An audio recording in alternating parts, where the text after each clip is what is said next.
ఆడపిల్ల పుట్టినప్పటి నుంచి ఒక ఏజ్ వచ్చే వరకు తన ఫీలింగ్స్ అన్నీ పేరెంట్స్తో షేర్ చేసుకుంటుంది. తర్వాత బ్రదర్స్తో, సిస్టర్స్తో, ఆ తర్వాత ఫ్రెండ్స్తో, కలీగ్స్తో. ఒక్కొక్క స్టేజ్లో ఒక్కొక్కరు తన బాధ్యతల్ని తీసుకుంటారు. బట్ వీళ్ళందరి బాధ్యతని కలిపి తీసుకునేవాడే హస్బెండ్. మా ఆడవాళ్లవి చిన్న చిన్న ఆనందాలు వాసు.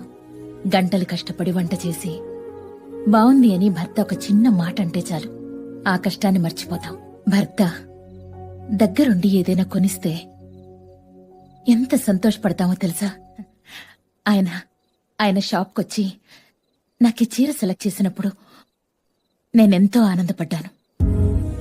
ఆడవాళ్లు ఏమీ దాచుకోలేరు అంటారు, కానీ మేం చాలా దాచుకుంటాం, ఒక్క భర్త మీద ప్రేమని తప్ప. Download ShareChat.